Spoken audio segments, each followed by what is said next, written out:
Quando o dia da paz renascer, quando o sol da esperança brilhar, eu vou cantar. Olá, irmãos e irmãs. 15º domingo do tempo comum. Hoje é mais uma ocasião para dar mais um passo no sentido da nossa adesão e da nossa fidelidade ao Senhor.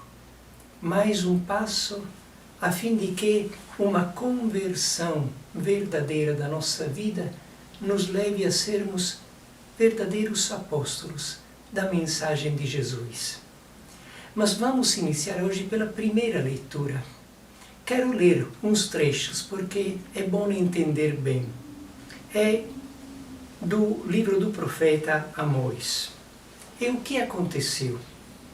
Naqueles dias, o sacerdote de Betel disse para o profeta Amós: Vidente, sai e procura refúgio em Judá, onde possas ganhar teu pão e exercer a profecia.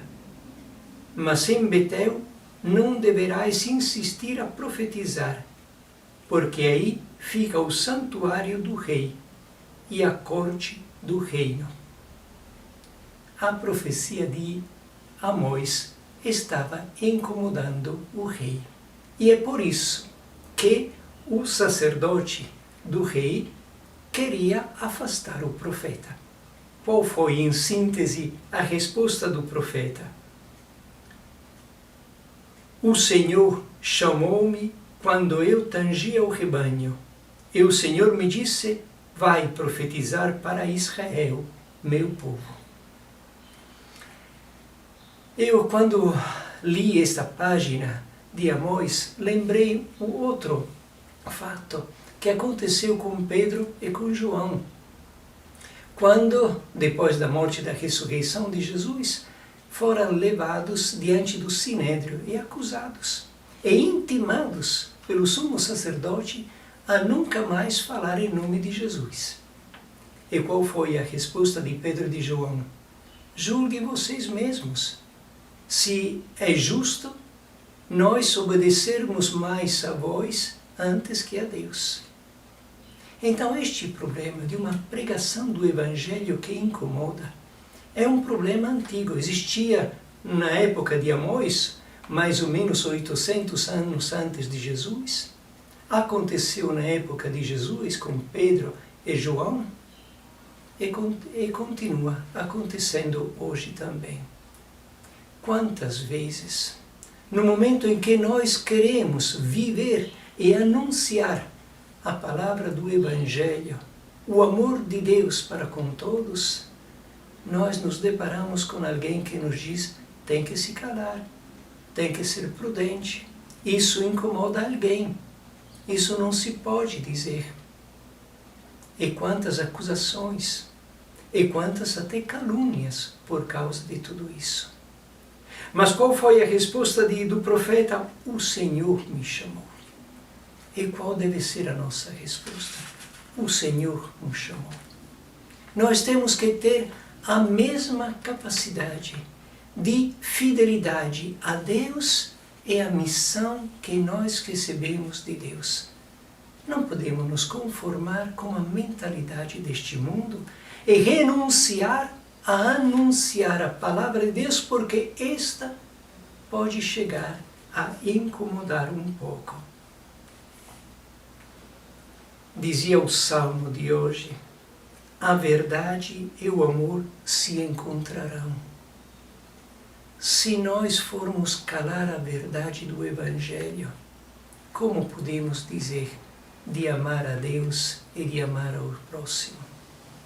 Se na verdade o nosso amor é só uma palavra vazia, nada que possa verdadeiramente transformar o coração e a vida das pessoas.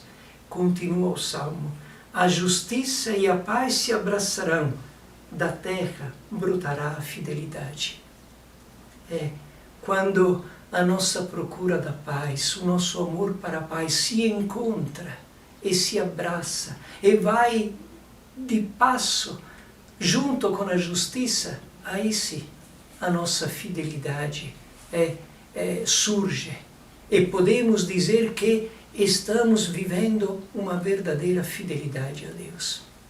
Mas quando a verdade for calada, quando a justiça for negada, nem o amor, nem a paz poderão mostrar a nossa fidelidade. E a nossa fidelidade a Deus será muito pequena, será uma coisa só de fachada. E é por isso que Jesus no Evangelho nos diz como nós temos que viver. Jesus chamou os 12 e começou a enviá-los 2 a 2. E o que é que Jesus diz para os apóstolos? Recomendou-lhes que não levassem nada para o caminho, a não ser um cajado, nem pão, nem sacola, nem dinheiro na cintura. Jesus, está escrito no Novo Testamento, se fez pobre para nós. E o Evangelho inteiro nos fala da pobreza de Jesus, da sua pequenez, da sua simplicidade. E Jesus nos envia dizendo, vocês devem anunciar o Evangelho na pobreza. Devem anunciar o Evangelho na simplicidade. Devem anunciar o Evangelho na humildade. Se Jesus se fez pobre, como podemos anunciá-lo?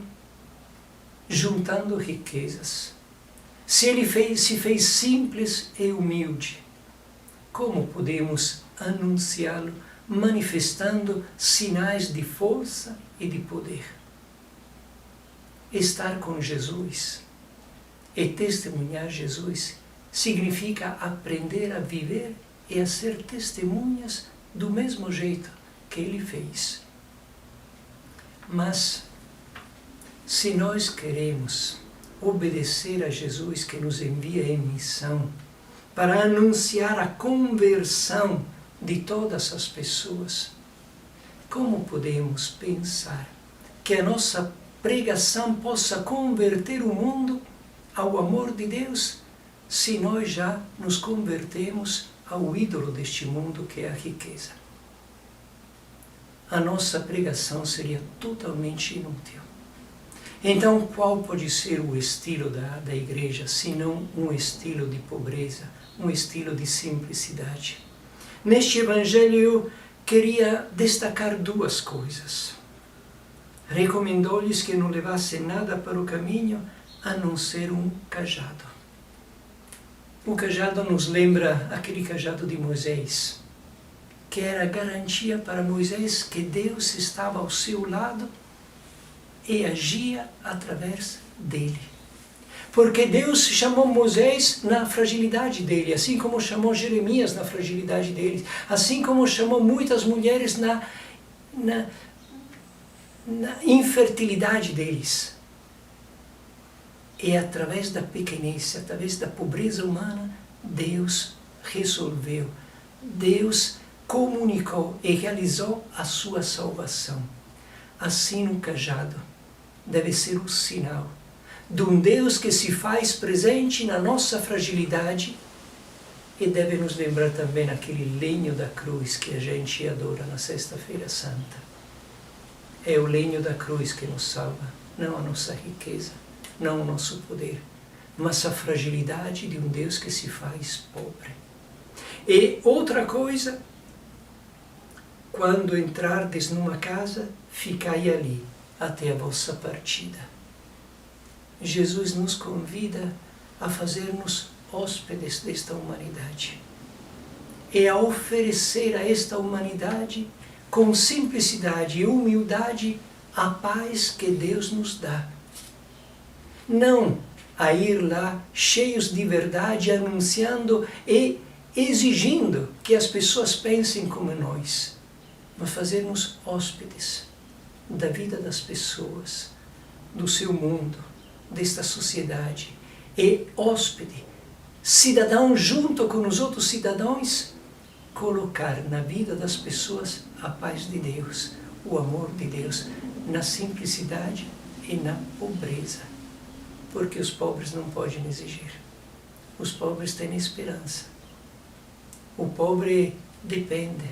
E nós temos que depender de Deus e não das nossas forças. Da sabedoria do Evangelho e não das nossas ideologias. Da força do amor de Deus e não do poder que nós podemos exercer sobre os outros.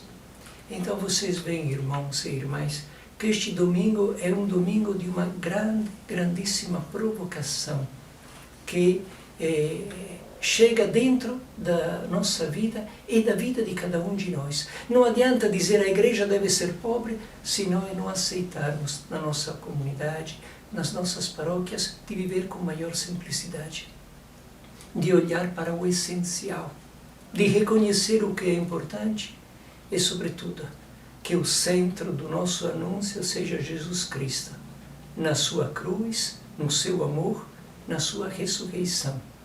Isto é o centro da nossa pregação.